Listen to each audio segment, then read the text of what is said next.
जमाबंदी में हो गई है गलती, अब नहीं लगाने पड़ेंगे कैफे के चक्कर, मुफ्त में होगा आपका काम। बिहार में जमीन और जमाबंदी से जुड़ी परेशानियों से जूझ रहे लाखों लोगों के लिए बड़ी राहत की खबर सामने आई है। अब जमाबंदी सुधार कराने के लिए लोगों को साइबर कैफे के चक्कर नहीं काटने पड़ेंगे और ना ही आवेदन के लिए किसी तरह का पैसा देना होगा। राजस्व और भूमि सुधार विभाग ने साफ निर्देश जारी किए हैं कि आरटीपीसी काउंटर पर जमाबंदी सुधार से जुड़े आवेदन पूरी तरह से मुफ्त स्वीकार किए जाएंगे। इसके साथ ही अधिकारियों को यह भी निर्देश दिया गया है कि किसी भी आवेदक को निजी साइबर कैफे भेजना पूरी तरह से गलत माना जाएगा। अगर आपके जमीन के कागजात में नाम गलत दर्ज है, खाता संख्या में गलती है या फिर जमाबंदी से जुड़ी किसी तरह की त्रुटि मौजूद है, तब आपको अतिरिक्त खर्च करने की जरूरत नहीं पड़ेगी। सरकार के इस फैसले से खास तौर पर ग्रामीण क्षेत्रों के लोगों को काफी फायदा मिलने वाला है, क्योंकि कई जगहों पर लोग छोटे छोटे काम के लिए भी साइबर कैफे संचालकों को अतिरिक्त पैसे देने के लिए मजबूर हो जाते थे।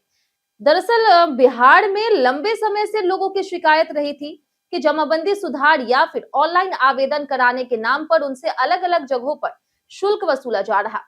कई बार लोग सरकारी व्यवस्था की जानकारी नहीं होने के कारण निजी साइबर कैफे में जाकर के आवेदन करवाते थे और वहां उनसे अतिरिक्त पैसे लिए जाते थे। ऐसे मामलों को देखते हुए अब विभाग ने सख्त कदम उठाया है। सरकार ने साफ कर दिया है कि आवेदन कराने के लिए लोगों के पास कई विकल्प मौजूद हैं। पहला और सबसे आसान विकल्प है आरटीपीसी काउंटर, जहां आवेदन बिल्कुल मुफ्त होगा।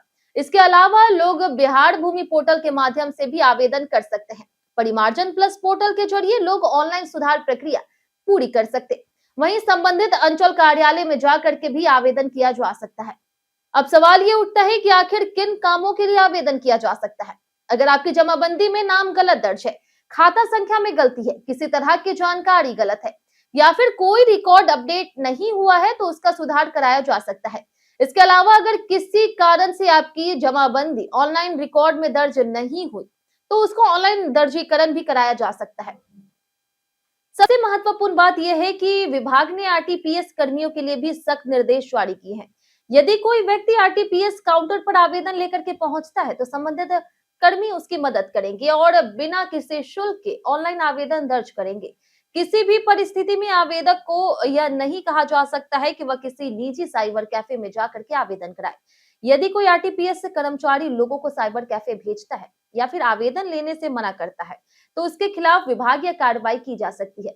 यानी अब लोगों को परेशान करने वाले कर्मचारियों पर भी कार्रवाई का रास्ता साफ कर दिया गया। इस मामले पर मोतिहारी सदर अंचल के सीओ सुनील कुमार ने भी स्पष्ट कहा है कि विभाग की ओर से जो भी निर्देश जारी किए गए हैं, उनका पूरी तरह से पालन किया जाएगा। उन्होंने कहा कि आम लोगों को किसी तरह की परेशानी नहीं होने दी जाएगी और सभी संबंधित अधिकारियों को आवश्यक निर्देश दिए गए हैं। कुल मिलाकर के देखें तो बिहार सरकार का यह फैसला लाखों जमीन मालिकों के लिए राहत लेकर के आया है। इससे न केवल लोगों के पैसे बचेंगे, बल्कि सरकारी कार्यालयों में पारदर्शिता बढ़ेगी। अब देखने वाला बात यह होगा कि जमीन से जुड़े मामलों में यह नई व्यवस्था लोगों को कितनी तेजी और आसानी से लाभ पहुंचाती है।